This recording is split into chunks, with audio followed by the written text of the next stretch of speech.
It is finally that time. Woj Bomb season is officially upon us, as I assume all of you have heard the groundbreaking news. After a year that LeBron James, the Lakers organization, and the fans would all like to forget ever happened, they're ready to reload and take another chance at giving LeBron a chance to add to his already GOAT-level resume. How will they do this? Well, by adding fellow superstar Anthony Davis to the team, of course. Now, there is plenty of reason to celebrate for sure for those in LA, but let's not get too carried away, because there are a ton of details being left out of the common discussion regarding this move, which is exactly what I will be diving into in this video. I'll be taking a look at the move for both teams, who benefits more and in what ways, and what the future may hold for both of them.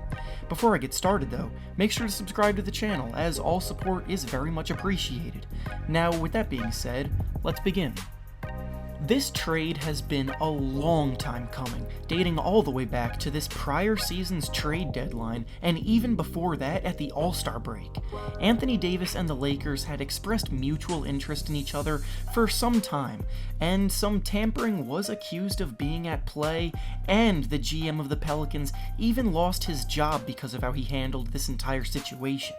This is absolutely a big deal for both teams involved, and could potentially change the entire landscape of the league for obvious reasons, and for some reasons that are being overlooked by the general public.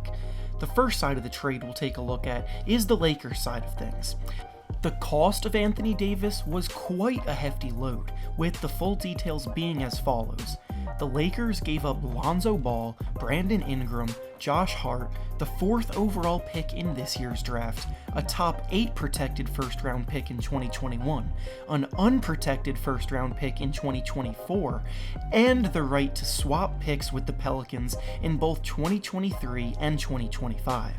Yeah, I know, that's a hell of a lot to unpack, but in return, they did get already established superstar Anthony Davis, so is it worth it?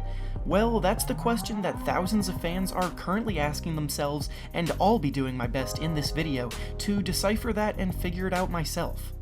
Anthony Davis is an absolutely phenomenal basketball player, capable of doing things that not only very few other current players are capable of doing, but in history are capable of doing.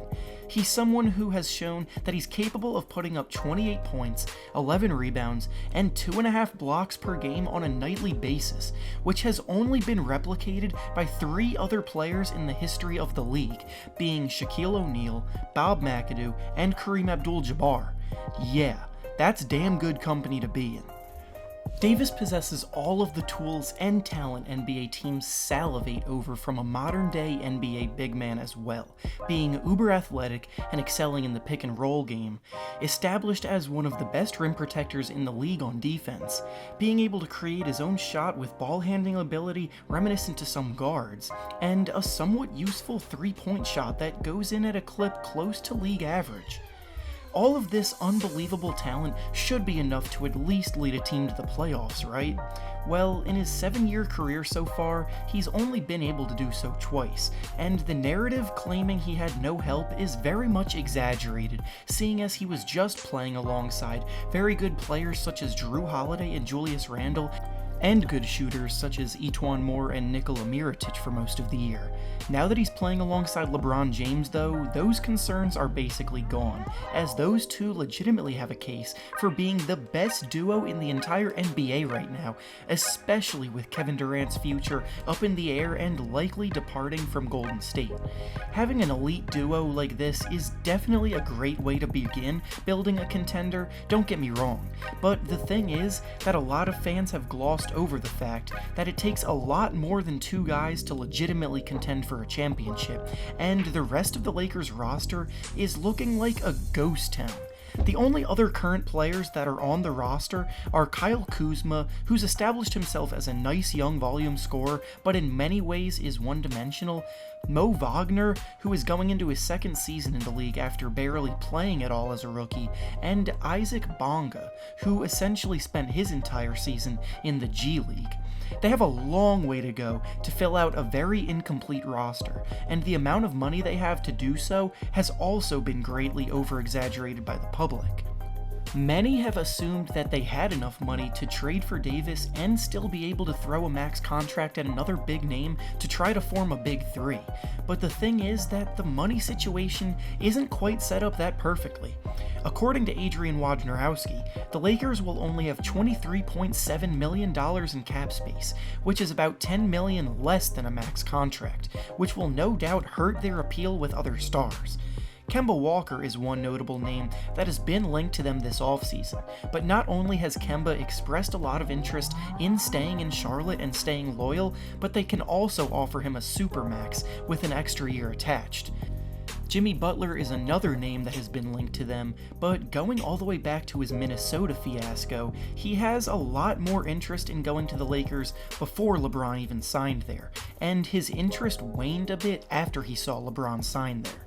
He's also stated that his biggest priority is being able to take care of those around him both financially and from a happiness perspective, and the fact that the Sixers can throw a 5-year, $190 million contract at him, along with the fact that he seemingly built a better relationship with Joel Embiid and Ben Simmons than he did with Kat and Andrew Wiggins, goes a long way, so I'm thinking he probably re-signs as well.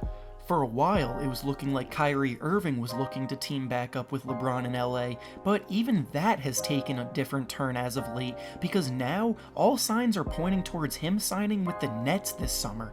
If the Lakers strike out on a big third name, then they will instead have to focus on finding some good role players to sign there, but even that will be a tough task. $23.7 million isn't necessarily a small amount of money or anything, but the Lakers have 10 roster spots to fill out after gutting the entire team to acquire Davis. It's not impossible by any means to round out the roster with contributors in this scenario. All I'm saying is that it's very likely that LeBron, Davis, and to a certain degree Kuzma will have to carry a large brunt of the workload on a nightly basis. And with Davis's injury history, LeBron's tendency lately to coast through regular seasons, especially on the defensive end of the floor, because of the fact that he's getting up there in age, and Kuzma's inexperience, the Lakers may not quite be the world beaters that many thought they would be going into next season. Now, that was definitely a lot to unpack on the Lakers side of things, but let's now shift our focus over to the Pelicans side of things. From my perspective, they absolutely nailed this trade out of the park. They're perfectly set up for years to come, with assets galore and countless promising young players to build around. Before the trade was even made, they had the rights to the #1 pick in this year's draft, which is going to be Zion Williamson, who's one of the most electrifying athletes we've possibly seen since LeBron James himself coming out of high school. Just having that asset alone was a damn good way to start a rebuild. Now, they also get to take another top prospect just 3 picks later, or, in even more likelihood, can flip that pick for even more assets.